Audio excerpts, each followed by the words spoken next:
Que bom, estamos juntos mais uma vez. E para falar sempre de um assunto relacionado à nossa arte. Sempre com muita alegria, com muito prazer, eu procuro desenvolver o tema que sempre me é sugerido. Desta vez, eu vou falar sobre um assunto que, na verdade, não foi bem uma sugestão, mas foi oriundo de uma conversa, de um bate-papo que eu tive com o mágico Igor Medeiros e que ensejou essa ideia de comentar aqui no quadro Por Dentro da Mágica.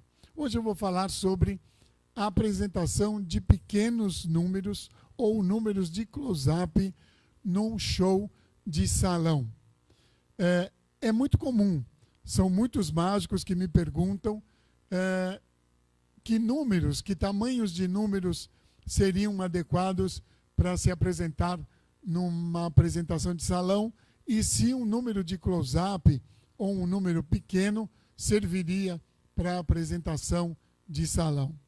Bom, eu costumo sempre começar as minhas respostas da seguinte maneira.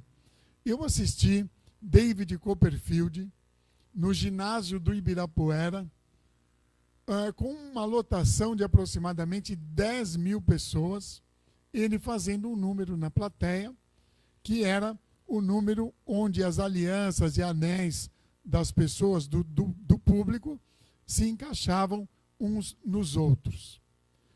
Numa plateia de 10 mil pessoas, seguramente. E todas as pessoas que estavam lá viram e enxergaram o que ele fez. Por quê? Porque ele tinha tecnologia. Ele tinha uma câmera seguidora e tinha também os telões. Tudo isso era projetado nos telões gigantes do ginásio e que todos poderiam ver bem de pertinho.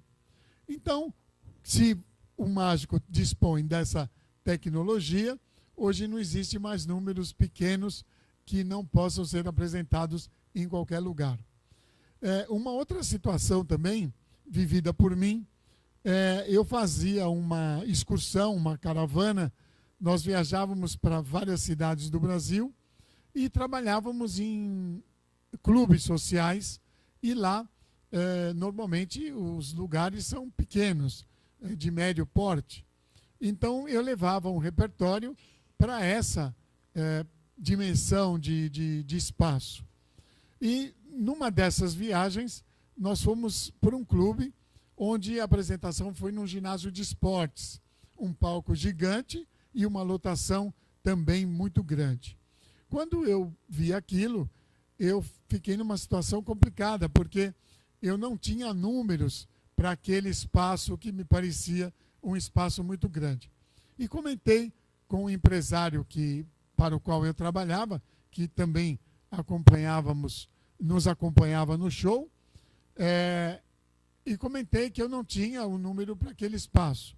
Então ele me disse o seguinte: olha, nós temos uma excelente iluminação que vai permitir que você seja visto por todas as pessoas que estão aqui neste lugar. E temos um sistema de som muito bom e todos ouvirão o que você vai falar. Se todos virem, enxergarem o que você está fazendo e ouvirem o que você está fazendo, fique tranquilo que não haverá problema. E, de fato, embora os números não fossem de um tamanho adequado para aquele espaço, funcionaram muito bem, porque o público conseguiu me ver bem.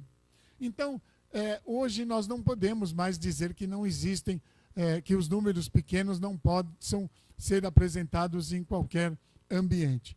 Porém, na magia, na apresentação de mágica de salão, existem algumas situações que precisam ser analisadas. Por exemplo, normalmente, um mágico atua no mesmo nível em que está a plateia acomodada.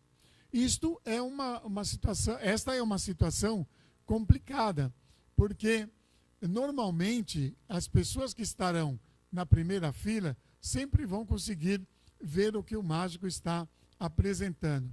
Mas a partir da segunda fila, dificilmente consegue ver o que o mágico está apresentando, porque, às vezes, o espectador que está na frente pode impedir a visão do que está atrás. Então, quando nós estamos no mesmo nível do público, nós temos que tomar cuidado com os números que sejam números que sejam executados para baixo da linha do peito. Porque se você for fazer um número, por exemplo, o cadarço que amarra sozinho, ou então a aparição de uma carta na meia, e estiver no mesmo plano que está o público, com certeza eles não vão, além da primeira fila, não vão enxergar o que você fez, porque eles não conseguem ver aquilo que está acontecendo naquela posição lá embaixo. Então, se você vai num salão, supondo que você vá fazer números dessa natureza e o salão tenha palco, o ideal é que esses números sejam feitos e apresentados no palco, porque assim o público terá a oportunidade de ver e enxergar o que você apresentou. Uma outra situação, também bastante interessante e que deve ser levada em consideração, é como o público está acomodado.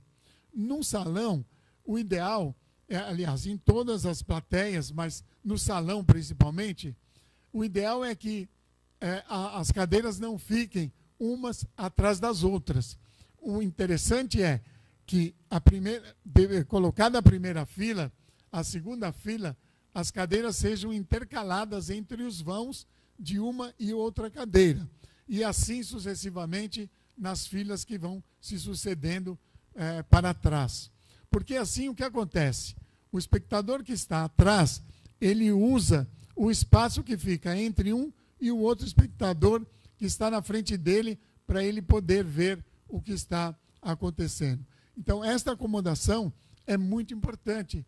E isto também compete a nós mágicos examinarmos no momento em que vamos trabalhar. Se não estiver arrumado de acordo, nós temos que agir e arrumar.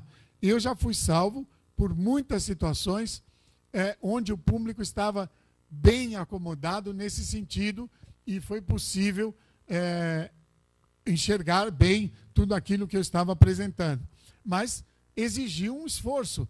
Eu me lembro de um último show que fiquei quase 2 horas arrumando mais de 200 cadeiras para poder deixá-las exatamente como elas precisariam estar lá. Uma outra situação também bacana que você pode adotar quando está trabalhando no mesmo nível que os espectadores, no mesmo plano, é trabalhar em semicírculo, acomodar a plateia em semicírculo, porque assim você abre muito mais o campo e as pessoas conseguem ter mais espaço para poder te enxergar. Então você sabe, um número bem visto, um número bem acompanhado pelo espectador é realmente o segredo do sucesso. Então você não pode vacilar nessa situação.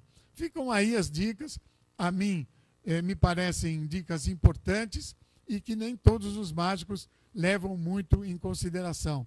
Está dado o recado. O mês que vem eu estou de volta com mais um Por Dentro da Mágica. Um grande abraço para você, que o Dom Bosco nos proteja, nos acompanhe e estamos aí fazendo mágica e amando cada vez mais esta arte que nos encanta.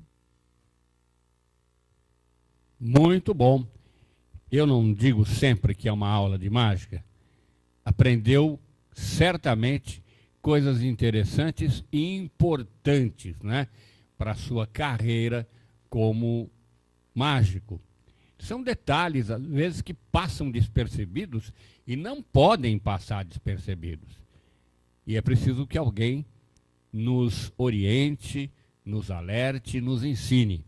E o quadro Por Dentro da Mágica tem esta finalidade.